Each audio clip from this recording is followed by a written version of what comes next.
এরপরে আল্লাহ আরেকজন ফেরেশতা তৈরি করেছেন দিক ফেরেশতা, মুরগ ফেরেশতা।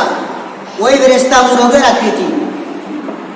ওই ফেরেশতার শুট হইল আরশে আজিমের উপরে, আর ওই ফেরেশতার পা হইল 7 জমিনের নিচে। সুবহানাল্লাহ।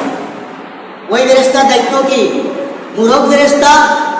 ওই ফেরেশতা মুরগ যে ফেরেশতা আছে, ওই মুরগ ফেরেশতাটা যখন রাত্রিবেলা প্রথম ভাগে রাত্রে 12টার সময় ওই মুরগ ফেরেশতা ডাক দিয়া বলবেন, ও দুনিয়ার মানুষ, যে যেখানে আসো তোমরা আল্লাহর ইবাদত বন্দেগী করো। আবার যখন রাত্র 3টা হয়, ওই ফেরেশতা মানুষদেরকে আবার ডাক দেয়। আবার যখন তাহাজ্জুদের সময় হয়, ওই ফেরেশতা মানুষদেরকে ডাক দেয়।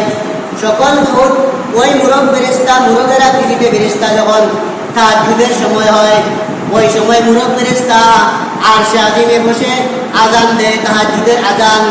ওই সময় দুনিয়ার যত মুরগা আছে সব মুরগা কুকুরু হইয়া বাঁধ দেয়। আমরা মনে মনে ভাবি কুকুরু তো বাঁধ দেয় না, না। ওই ফেরেশতা, যে ফেরেশতা তাহাজ্জুদের সময় আজান দিয়েছিল, সুবহান কুদ্দুসুন বলে, ওই দুনিয়ার যত মুরগ আছে সব মুরগ ওই ফেরেশতার ডাক শুনিয়া ওই মুরগের কুকুরু বলে বাঁধ দেয়। কুকুরু বাঁধ দেয়, আসলে বাস্তবে এটা হলো সুবহান কুদ্দুসুন, সুবহান কুদ্দুসুন। মুরগার বাঘ হইল সুবহান কুদ্দুসুন।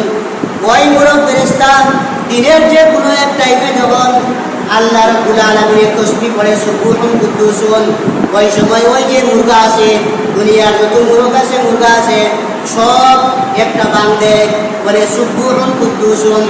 ওই ফেরেশতা ডানা যারা দেয়, ওই মুরগ ফেরেশতার 4টি ডানা আছে, একটি ডানা পূর্ব দিকে আর একটি ডানা পশ্চিম দিকে। ওই ফেরেশতা একটি ডানা দিয়া যখন ঝাপটা দেয়, ওই সময় ফেরেশতা আল্লাহর নাম নেয় সুবহান কুদ্দুসুন। ওই সময় দুনিয়ার জমিনে যত মুরগা আছে সব মুরগা বলে কুকুরুতুকু সুবহান কুদ্দুসুন, সুবহান কুদ্দুসুন।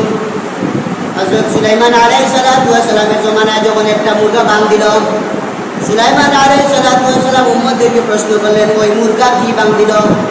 সবাই বলে মুরগা তো বলল কুকুরুতুকু। সুলাইমান আলাইহিস সালাম বললেন, না না, ওই মুরগা বলেছেন সুবহান কুদ্দুসুন, সাবহানা লিল্লাহ, সুবহান কুদ্দুসুন। আল্লাহ রাব্বুল আলামিন ওই মুরগ ফেরেশতাকে আল্লাহ মুরগের আকৃতিতে তৈরি করেছেন, যার শুট হইল আরশে আজিমের উপরে, আর ওই ফেরেশতার পা হইল 7 জমিনের নিচে। আল্লাহ রাব্বুল আলামিন আরেকজন ফেরেশতা তৈরি করেছেন দরিয়ার মধ্যে। নদীতে যত মাছ আছে সব মাছ কি খাইবে, কি পান করবে, ওই ফেরেশতার দায়িত্ব হইল নদীতে যত মাছ আছে সব মাছের দায়িত্ব নেওয়া। ওই ফেরেশতা যদি নদীর মধ্যে একটা পা রাখে, সঙ্গে সঙ্গে সমস্ত নদী পানিতে ভর্তি হয়ে যায়, পানিতে ভরপুর হয়ে যায়। এই কারণে ওই নদীর যে ফেরেশতা আছে, ওই ফেরেশতা কোনোদিন নদীকে পা দেয় না। পা দিলে সঙ্গে সঙ্গে সমস্ত নদী ভরে যাবে। এখন আল্লাহ এত হাজার হাজার ফেরেশতা তৈরি করার পরে এক এক ফেরেশতার আল্লাহ এক এক দায়িত্ব, কিন্তু আমরা দেখতো কি? কিন্তু এই যে ফেরেশতাদেরকে আল্লাহ তৈরি করেছেন, ওই ফেরেশতারা কোনোদিন আল্লাহ একটা আইন অমান্য করে না। আর আপনি আমি আল্লাহর হাজার হাজার আইন অমান্য করি। হাজার হাজার বছর চলে যায়, 20-40 বছর চলে যায়, আমাদের ফজরের নামাজ পড়ি না। কিন্তু একজন ফেরেশতাও আল্লাহর দায়িত্ব পালনে কোনো ত্রুটি করেন না।